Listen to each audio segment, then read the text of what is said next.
Good evening, and thank you very much for the invitation. It's a pleasure to be here. In 2012, I published my book, The Digital Revolution of Music, a Music Philosophy. And in this book, there's a chapter, Music Concepts. And I started to introduce and to use the notion conceptual music.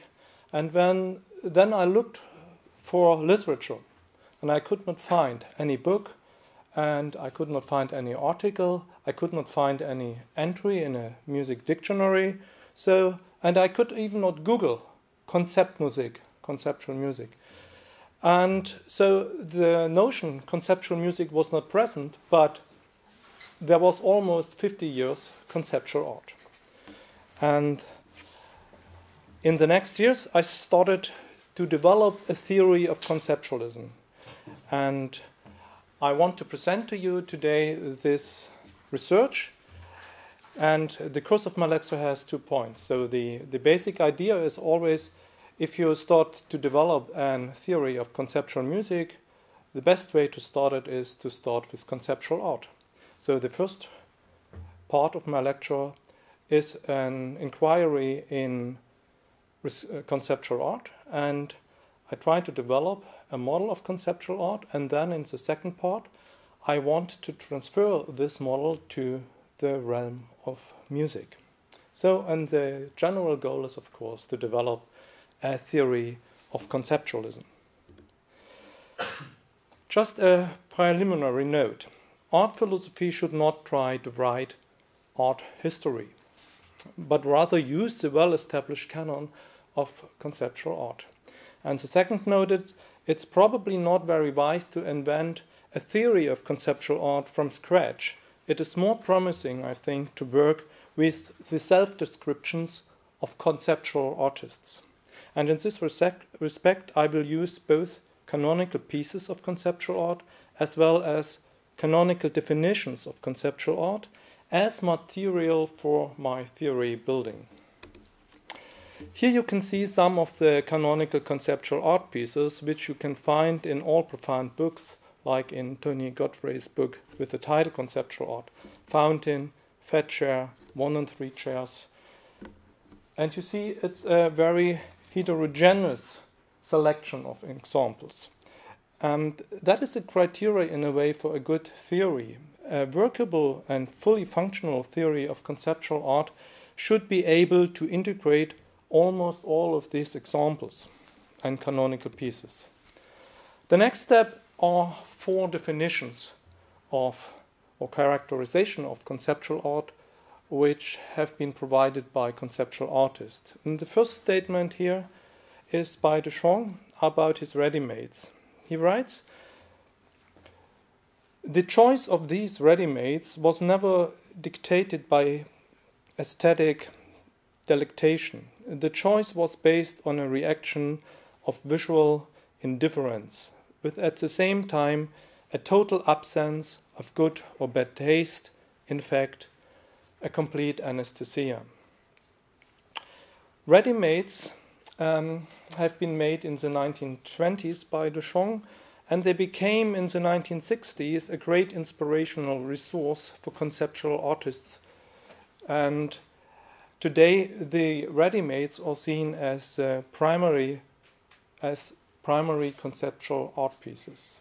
So, insofar Duchamp describes here his ready-mades, and the ready-mades became primary conceptual art pieces, this characterization of the ready-mades is probably a good characterization of conceptual art too. Henry Flint coined in 1961 the notion of concept art.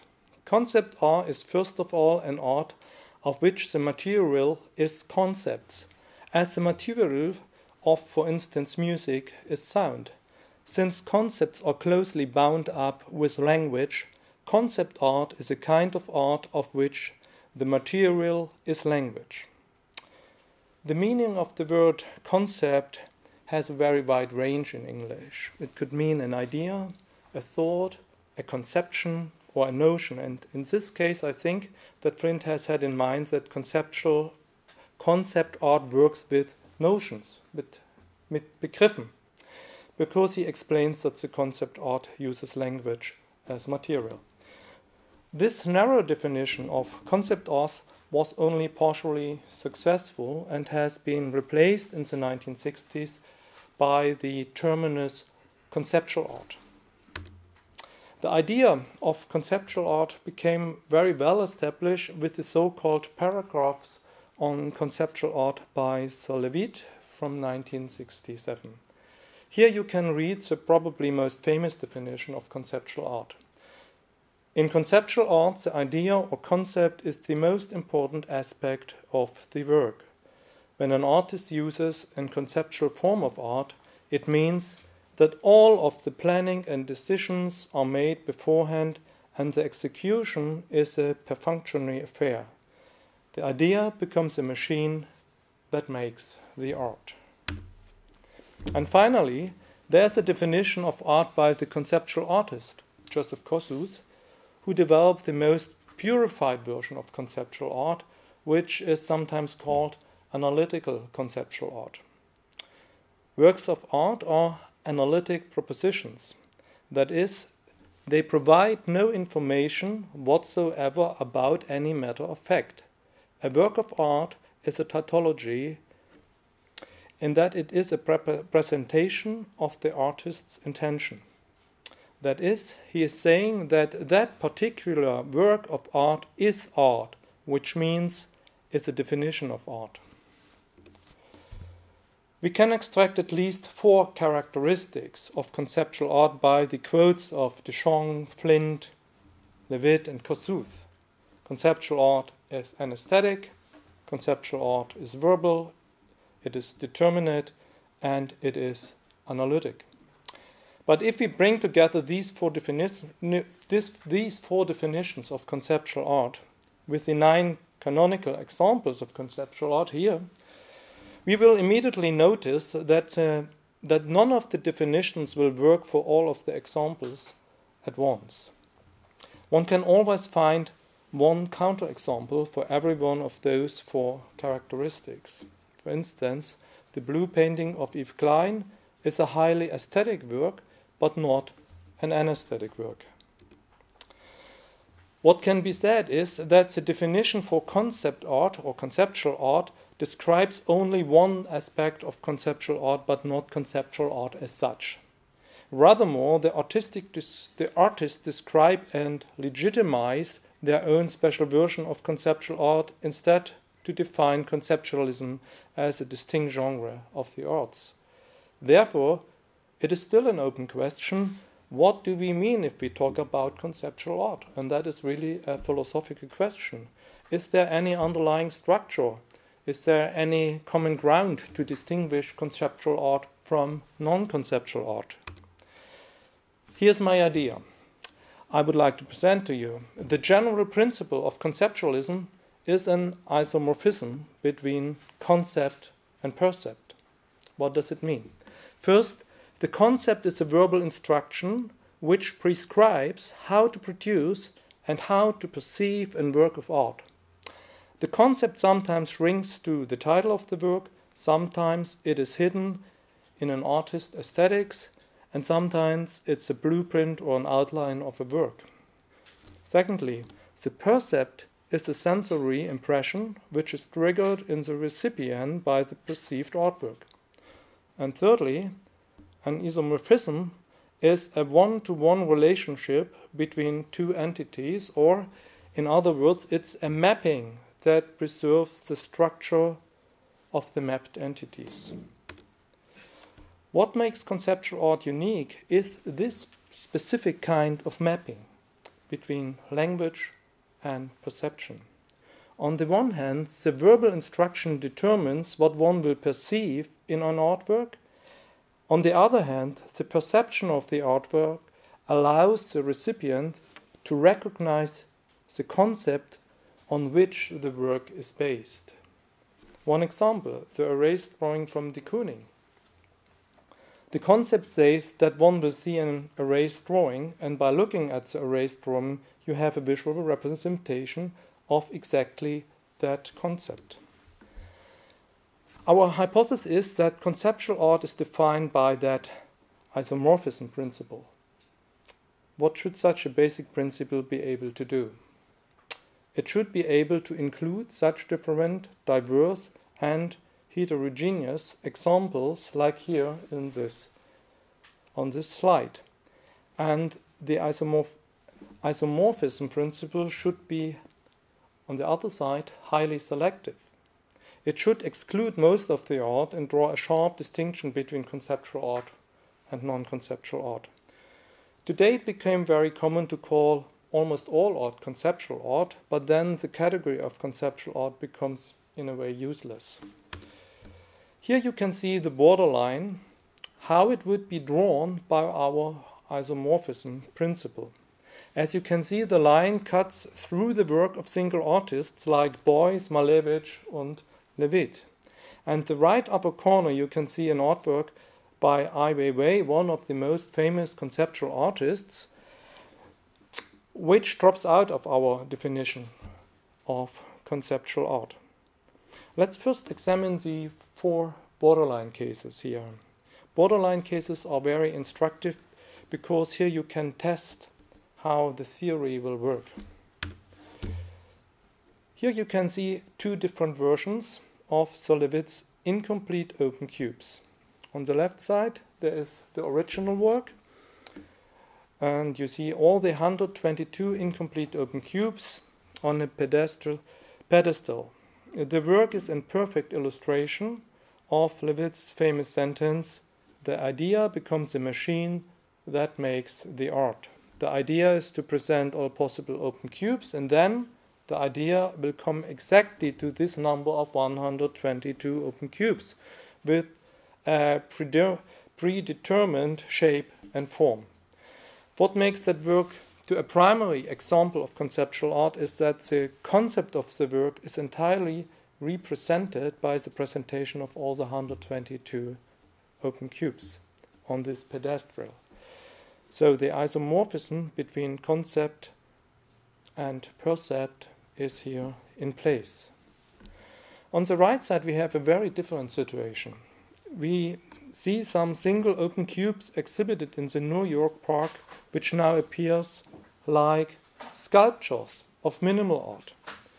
The constitutive isomorphism of conceptual art is here destroyed in this way of presentation.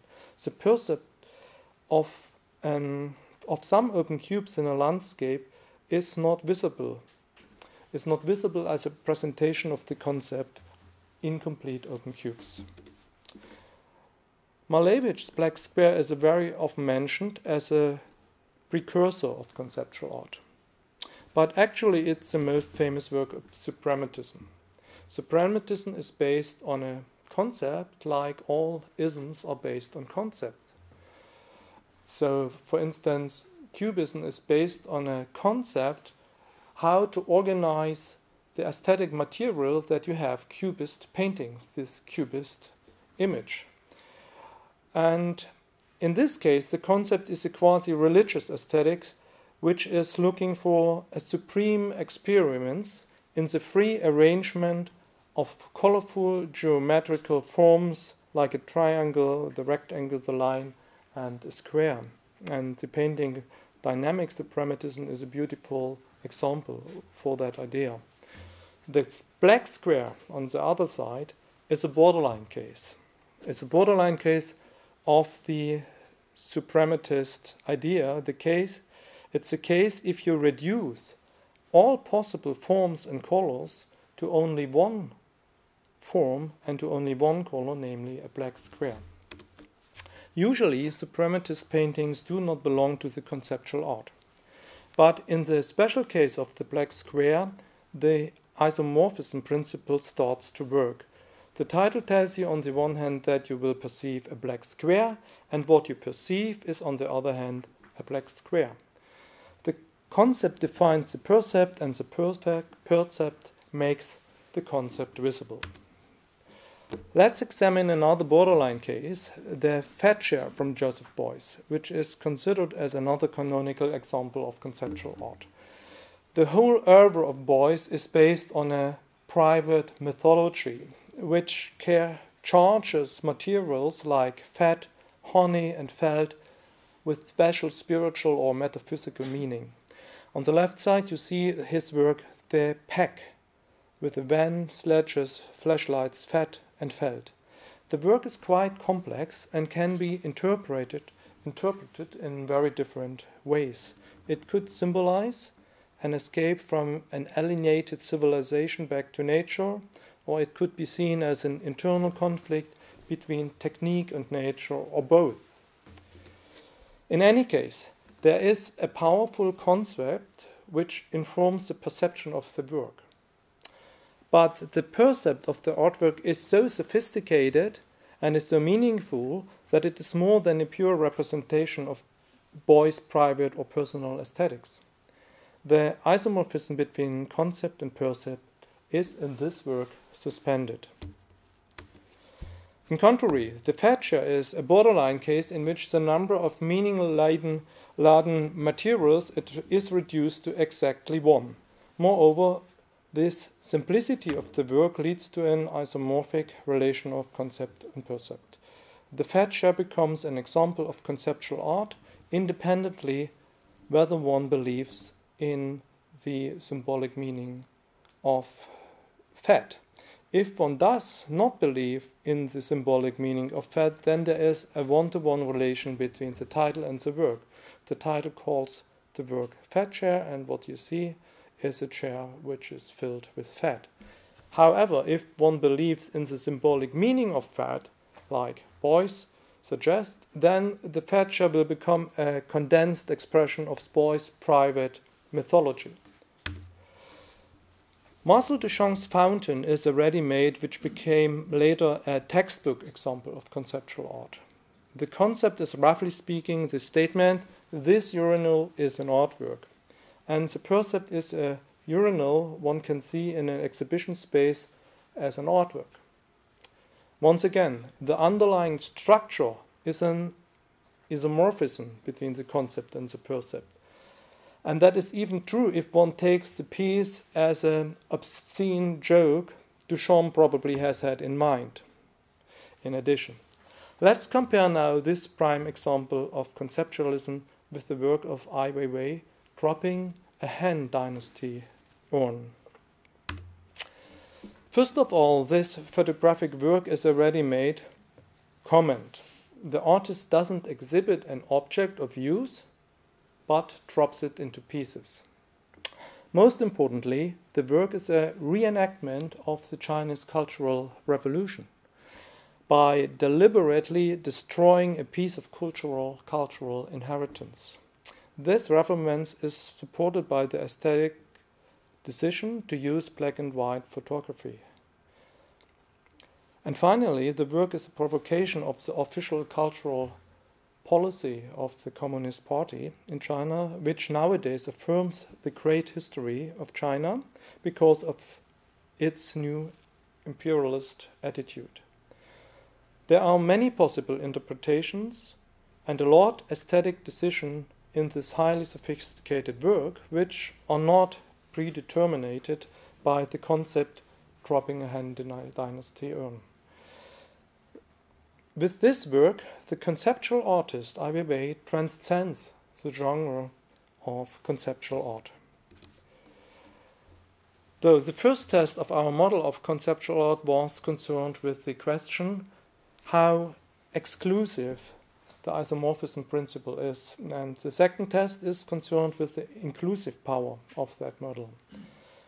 One has to show that the isomorphism principle is indeed able to unify different types of conceptual art, which seems incommensurable on the first glance.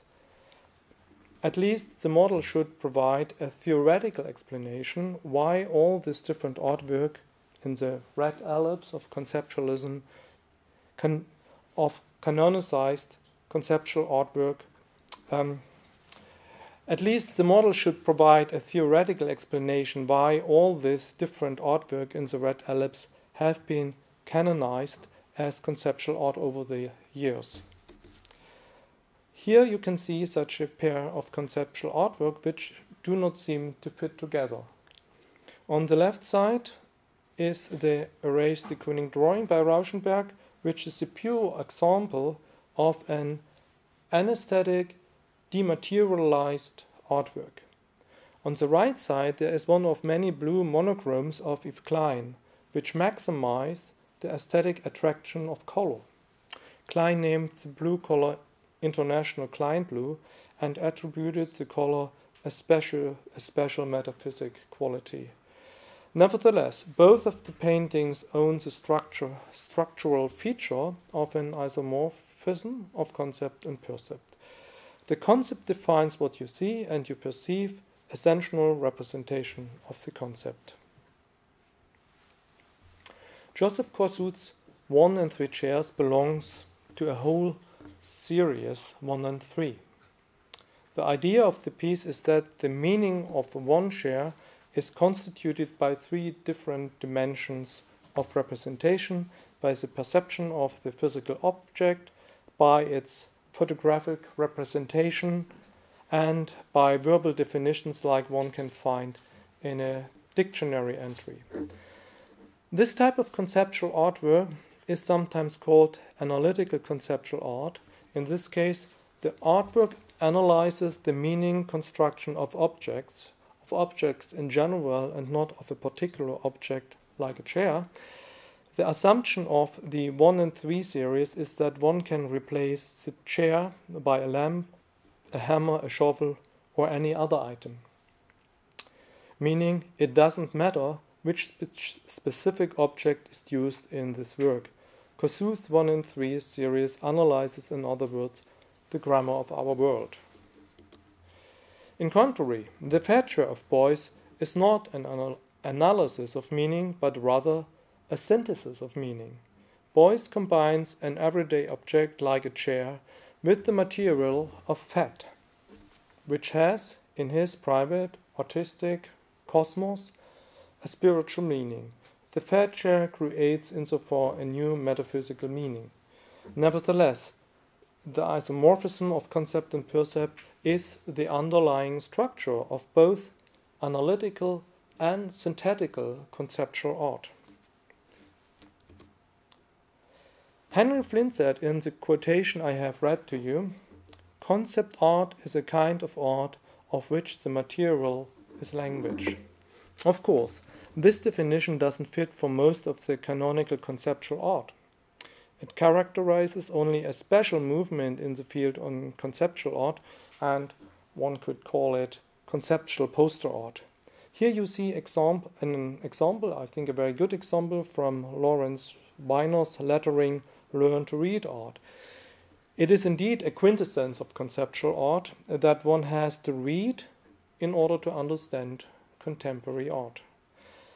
The isomorphism of this type of conceptual poster art is more evident than elsewhere in conceptual art, because the concept is written text and you perceive automatically the concept by reading the text. My last example for the visual conceptual art is Michael Creag-Martin, An Oak Tree. The work is an installation of a glass of water on a glass shelf and a text consisting of questions and answers about the artwork. The artist argues that he has changed a glass of water into a full-grown oak tree without altering the physical appearance of the glass. That sounds quite strange, but the artist Damien Hirst said that, in his opinion, that this piece is the greatest piece of conceptual sculpture, and he could not get it out of his mind. The concept of the piece is the assertion that you will see a glass of water which the artist has changed into an oak tree, and what you perceive is a glass of water together with the dialogue on the wall which explains this change. In this sense, there is this one-to-one relationship. There is again this isomorphism established.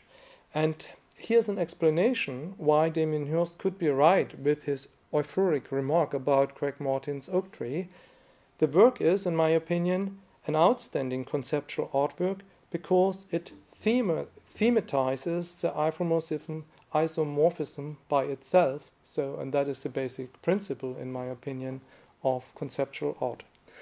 The relation between concept and percept is, on the one hand, present in the medium of visual perception, and on the other hand, the relation between concept and percept is also present in the medium of language, and that is so special about this work.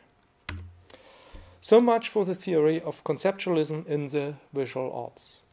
Let's now try to transfer this basic model to music. Here you can see some conceptual music pieces which have been created after 2008.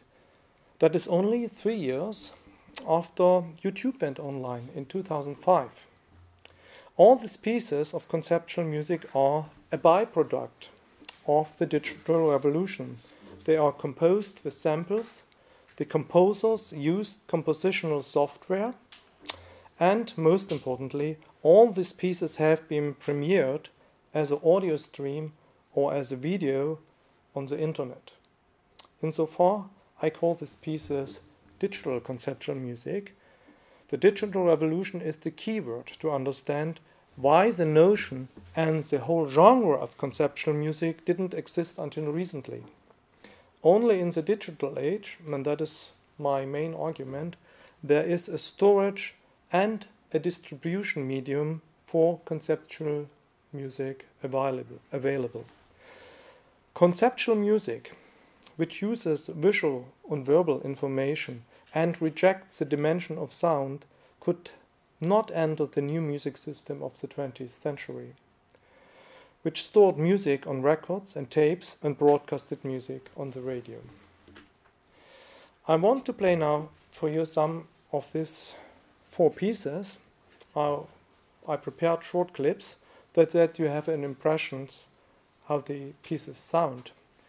And of course, it should be possible that you can comprehend that the underlying structure of this work is this isomorphic relation between the music concept, and the music percept.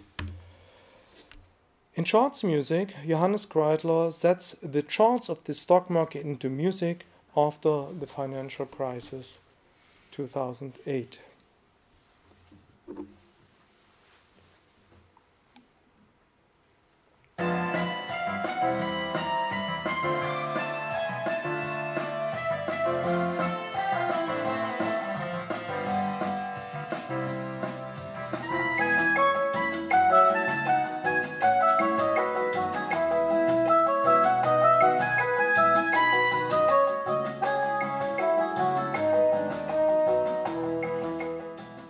So, kitschy pop music happily accompanies the annihilation of billions and billions of dollars. As you can see, there is indeed a one-to-one relationship between this concept and the percept. Setting stock market charts into music is, on the one hand, the concept which generates, by the help of a compositional software for children, almost automatically this music piece. And on the other hand, by listening to charts music, you can grasp the full concept of the piece. That is not so difficult. Trond Reinholdsen's The Birth of the Artist from the Spirit of Music refers, of course, to Nietzsche's book The Birth of Tragedy from the Spirit of Music.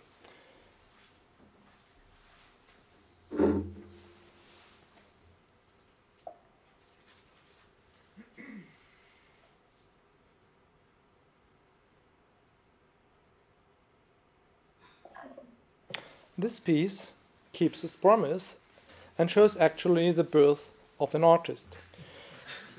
Trond Reinholdsen is a full-fledged academic composer. He grew up in the womb of the new music system, but by studying the textbooks of great composers like Xenakis and Stockhausen. But in the digital age, new music gives birth to a very new type of composer who is thinking and behaving much more like a contemporary artist. The structure of the piece is isomorphic. The title is the concept, the birth of the artist from the spirit of music, and the percept is the birth process. What makes Reinholdsen's piece great is the unexpected and surprising representation of that concept. In general, conceptual art and conceptual music are very similar to a joke. They are both one-dimensional in the way that it is precisely one single idea that one has to comprehend in order to understand the work, respectively the joke. And the quality of conceptual art in music has very much to do with the quality of a joke. The more subtle and surprising the joke, the better the joke. Anton Vasilius' Klavierstück E also has the character of a joke. The concept is a quote from the journal Spiegel, combined with the depressive sound of piano samples which are extracted from the piano repertoire of the 20th century, from new music. The translation of the Spiegel headline reads as follows: Crisis of the Liberals, desperate search for voters of the Liberal Democratic Party. The concept is this headline and speaks about a crisis, and the music one can listen to sounds like a crisis.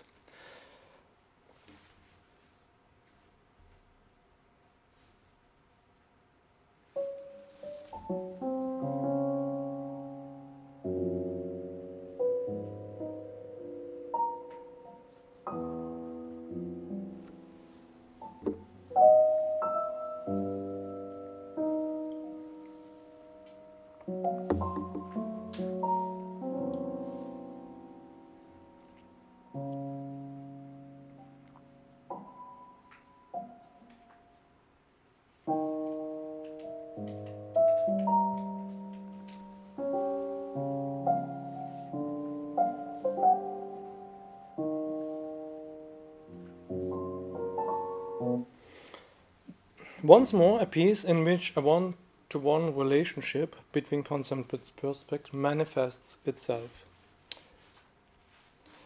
The fourth example of digital conceptual music is Stefan Hetzel's Zwangsgedanke. It's an algorithmic composition with piano samples. The title one can translate into English like intrusive thoughts. Intrusive thoughts describe a painful psychological state of a person that is obsessed with single thoughts coming back in his mind again and again.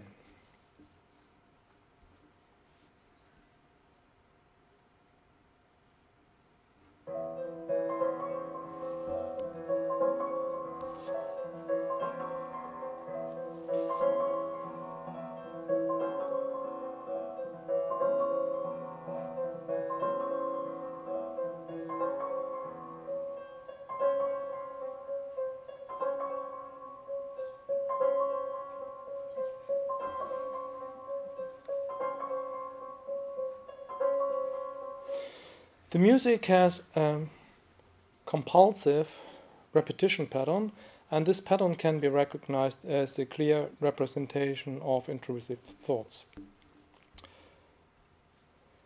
After the genre and the notion of digital conceptual music has been established in the new music system, one can look for predecessors of conceptual music in music history.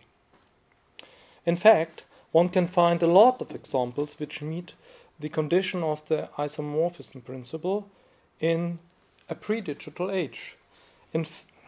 Let's call such pieces historical conceptual music pieces. I have added some of the most famous examples in the red ellipse of conceptualism, but actually speaking, this is a canonization in retrospect.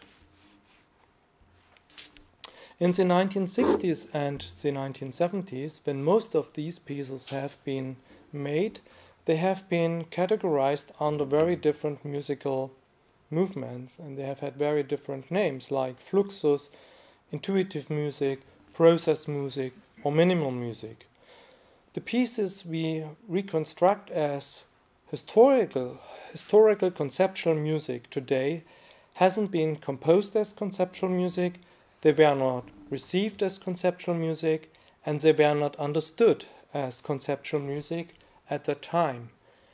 The idea of conceptual music stands in opposition against the idea of absolute music, which was the hegemonial idea of art music at the time in the 20th century, and it was easy to ignore and to marginalize conceptual music because it lacked a distribution channel in the music world. 433 by John Cage is a very early and paramount example of conceptual music. Here you can see the concept for the piece, which is an instruction for musicians to play silently with any desired combinations of instruments. The length of the piece defines the title of the piece. As a result, there are an infinite number of silent pieces possible, at least theoretically. However, any concrete performance will automatically establish an isomorphic relation between the conception and the perception of the piece. The concept prescribes a silent performance, and what you perceive is a silent performance. Even if you listen to the ambient noise during the performance of 433, what probably Cage would suggest, this will leave the isomorphic structure of the piece intact. George Brecht's string quartet, Shaking Hands, initially belongs to the Fluxus movement. The concept of the piece is the instruction in the brackets to shake hands, which refers naturally to the 4 string players in the string quartet. The sharp-witted idea is to imitate the interplay of the 4 voices of a string quartet by different ways to shake hands between 4 players. One can imagine 4, 3, 2 players, or even a single player to shake hands. The handshaking could be slow or fast, it could be executed in the same rhythm or with different rhythm, and it could be performed with a small amplitude or with a big amplitude, with a wide amplitude. Unfortunately, I could not find any performance of the piece online, but it should be evident that any realization of the piece is in any case a complete representation of that concept. My next example for historical conceptual music is George Ligety's poem Symphonique for 100 Metronomes. The piece fulfills Solowit's definition of conceptual art in an almost literal way. The concept is to start 100 metronomes at the same time, what determines, like a machine, the following sequence of events, and the piece is over when the last metronome stops.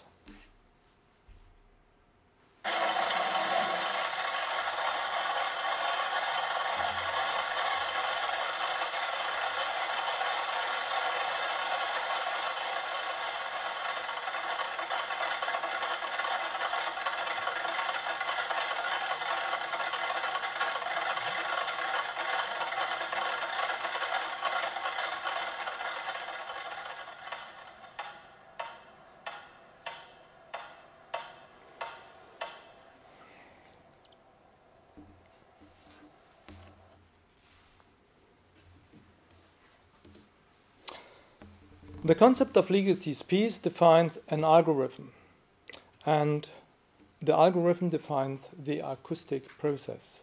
However, algorithmic music is not automatically conceptual music. There is a lot of algorithmic music out which is not conceptual music. It is an additional restriction which transforms Ligety's metronome piece into a conceptual music piece, namely that during the performance the concept of the piece is perceivable with these 100 metronomes. The 100 visible metronomes function like a sensory representation of the concept. Karl-Heinz Stockhausen wrote some musical compositions which have been called intuitive music and which are based on a text score. In the theoretical context of conceptualism, the text score can be conceived as a musical concept, and the so-called intuitive music can be understood as an example for historical conceptual music. The text score is a verbal instruction for the performance of the piece. And one of the most beautiful, and I think one of the most beautiful pieces from Stockhausen is Set Sail for the Sun from 1968. And this concept sounds like this. play one tone for so long until you hear its individual vibrations. Hold the tone and listen to the tones of the others. To all of them together, not to individual tones. And slowly move your tone until you arrive at a complete harmony. And the whole sound turns to gold, to pure, gently shimmering fire. As you see, this is quite an unambiguous instruction for the musicians, which doesn't allow for abrupt changes, for instance, and it aims all way long for an extreme harmonic sound. However, if you listen to the many recordings on YouTube, you will notice that in most of the cases the musicians will start to improvise, to follow certain ideas and to express their subjective voice, what is definitely against the spirit of this piece. I will play for you some clips from an adequate recording of Set Sails for the Sun, in which every moment of the performance is indeed a realization of that text score or of that concept.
Alvin Lucier's I'm Sitting in a Room is a famous example of sound art which usually has been labeled as minimal music. The composer Alvin Lucier reads out loud the text and records at the same time his voice on a tape. The text one can understand as the concept of the piece, and I prepared for you 3 short clips of this self-explaining piece. I am sitting in a room different from the one you are in now. I am recording the sound of my speaking voice, and I am going to play it back into the room again and again until the resonant frequencies of the room reinforce themselves, so that any semblance of my speech, with perhaps the exception of rhythm, is destroyed. What you will hear then are the natural resonant frequencies of the room articulated by speech. I regard this activity not so much as a demonstration of a physical fact, but more as a way to smooth out any irregularities my speech might have. I am sitting in a room different from the one you are in now. I am recording the sound of my speaking voice, and I am going to play it back into the room.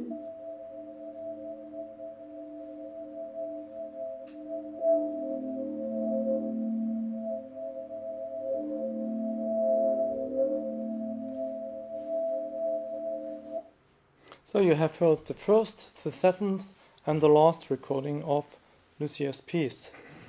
Even if you do not know the text before you listen to this piece, you will understand and remember the whole concept, at least after the third or the fourth repetition. So the piece established once again a one-to-one relationship between perception and conception, and I'm sitting in the room is insofar a prime example of historical conceptual music. Up until now, I tried to convince you that this isomorphism principle is inclusive. It is able to unify very different types of conceptual music. The next question is whether this isomorphism principle is also exclusive enough to distinguish conceptual music from non-conceptual music. On the right upper corner there is an image of Fremdarbeit from the composer Johannes Kreidler. On the right lower corner you see an image of the piano concert Theory of the Subject from Trond Reinholdsen. These two pieces have been, in my opinion, the most brilliant and innovative pieces which have been premiered in the new music scene in the last 10 years. What I would directly trace back to the importance of these pieces to the fact that both of the composers started with pieces of digital conceptual music. I have shown to you charts music from Kreidler and the Birth of the Artist from Reinholdsen. Let's have a closer look at Kreidler's Fremdarbeit. The concept of the piece is to outsource the composition process to a Chinese composer with the direction to write a piece in Kreidler's own personal style. The Chinese composers got $30 for that work, what is almost nothing in comparison to the composition fee of 1,500 euros which Kreidler earned by himself.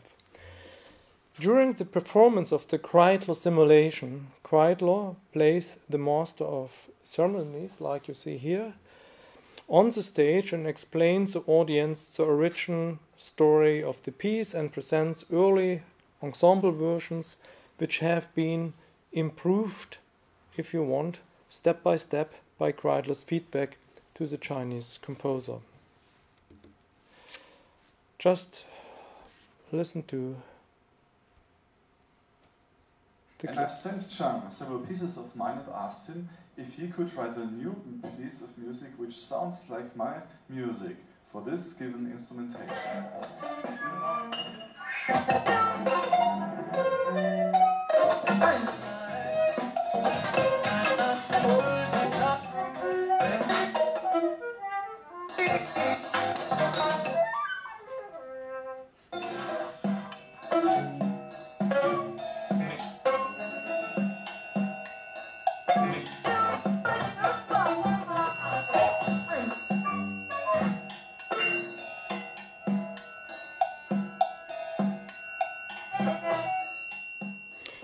The concept of this piece is apparently very strong, but it is not limited to one single idea. Instead, it sets free a plenitude of thoughts. The piece combines and intertwines at least three different questions. The question about the exploitation in capitalist societies, the question about originality of art music in the 21st century, and the question about copyrights in a digital age. In this case, the complexity of the content transcends the genre of conceptualism. The content of the piece is much more sophisticated than a mere representation of the concept Fremdarbeit. But the piece shares with conceptualism its widespread anti- or anesthetic attitude, which manifests itself in a deconstructive style of composing. I guess you could hear it.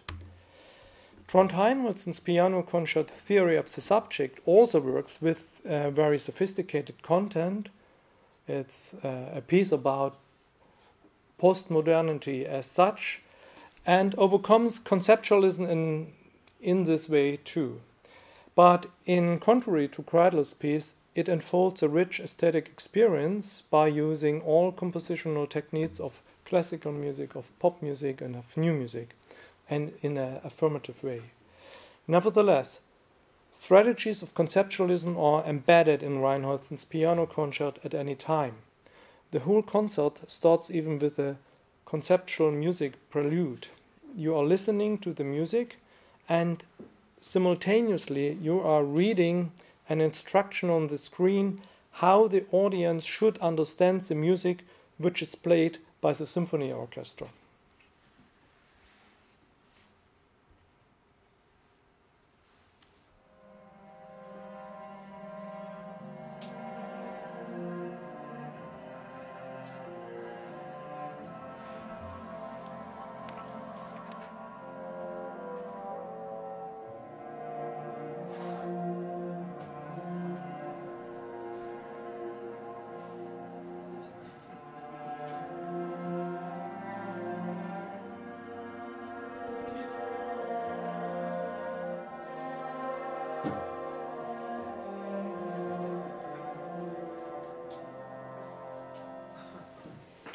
So my point is here that this kind of embedded conceptualism does not turn the whole piano concert into an example of conceptual music.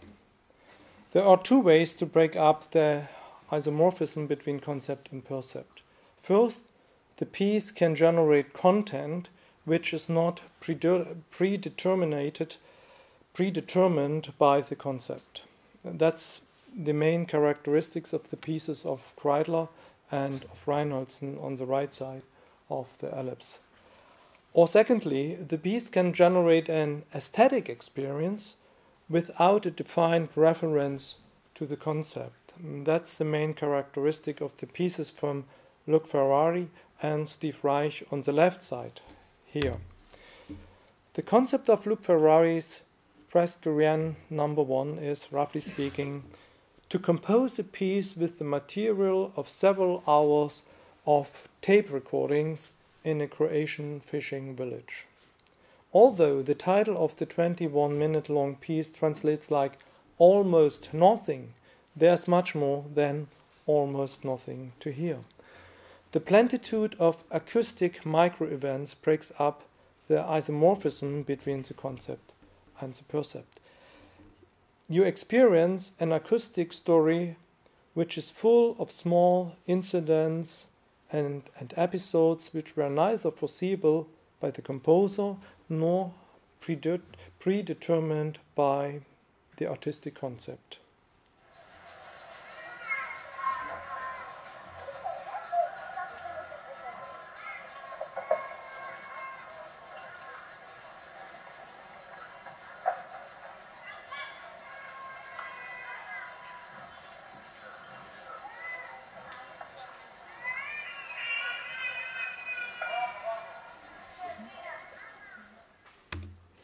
Steve Reich's clapping music is a similar instructive piece like Solovit's Incomplete Open Cubes. In both cases, the form of presentation changes the character of the piece. In the first clip, you see a live performance of clapping music with Steve Reich himself, and in the second clip, you listen to the piece together with a visualization of the concept, respectively the algorithm of rhythmic pattern changes which generates the composition.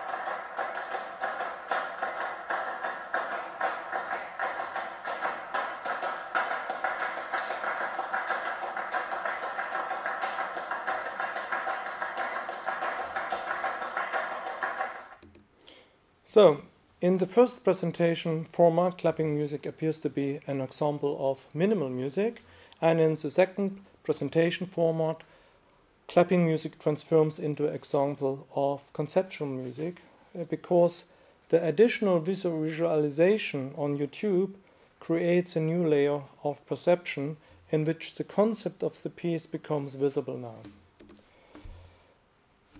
Which implications does this general theory of conceptualism have? I will finish my talk with 7 points, which seem to me the most important results. First, the isomorphism between concept and percept is a crucial structural feature for both conceptual music and conceptual art.